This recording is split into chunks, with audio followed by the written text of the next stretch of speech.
সাদিয়া সরকার, আপনি লিখেছেন, লম্বা হওয়ার কোনো দোয়া আছে কি? খাটো হওয়ার কারণে আমার বিয়ে বিলম্বিত হচ্ছে। আল্লাহ তাআলা সহজ করুন আপনার বিয়ের বিষয়টি, বোন, আমরা দোয়া করি। আর আপনাকে বলছি যে লম্বা হওয়ার জন্য সুনির্দিষ্ট কোনো দোয়া কোন হাদিসে বর্ণিত হয়েছে বলে আমাদের জানা নেই।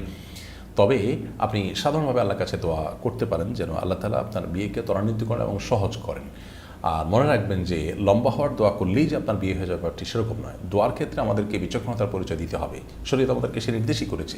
অনেকে আল্লাহর কাছে চান যে আল্লাহ আমার এত টাকা যেন হয়। তো এত টাকা হলেই যে আপনি সুখী হবেন ব্যাপারটি তো সেরকম না। এত টাকা হলো, তার চেয়ে বেশি টাকা খরচের ব্যবস্থা হয়ে গেলো, তার লাভ কি? একজন আল্লাহর কাছে দোয়া করেছেন, আল্লাহ আমার যেন এমন জীবন আসে যে আমার 2 হাত ভর্তি টাকা থাকে এবং আমার আশেপাশে শুধু মেয়ে আর মেয়ে থাকে। তো সেই ভদ্রলোক দেখা গেল যে কোনো একটা কলেজের আপনার বাসের হেল্পারের চাকরি পেয়েছে, 2 হাত ভর্তি টাকা থাকে, সে টাকা মানুষের আশেপাশে মেয়েরা আছে, মেয়েরা কলেজের ছাত্রী। তো এই ধরনের দোয়া অহেতুক দোয়া, এ ধরনের দোয়া কোনো যৌক্তিক দোয়া নয়। আপনি দোয়া করবেন, আল্লাহ আমাকে সুখ শান্তি দেন, আমাকে ভালো জীবনসঙ্গিনী দেন। আল্লাহ তাআলা তার জন্য যা দরকার সেটি ব্যবস্থা করবেন, আপনার দোয়া যদি শর্ত পূরণ করে করতে পারেন।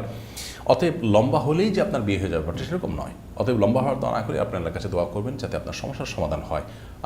আপনি যে অবস্থা আছেন সে অবস্থা থেকেও তো আল্লাহ তাআলা আপনার বিয়ের ব্যবস্থা করতে পারেন। এছাড়া এমনিতে একজন মানুষের সাধারণ যে আপনার দৈর্ঘ্য থাকে বা লম্বা থাকেন, তিনি তার থেকে লম্বা হওয়ার জন্য ব্যায়াম ট্যায়ামের কথা অনেকে বলা হয়ে থাকে।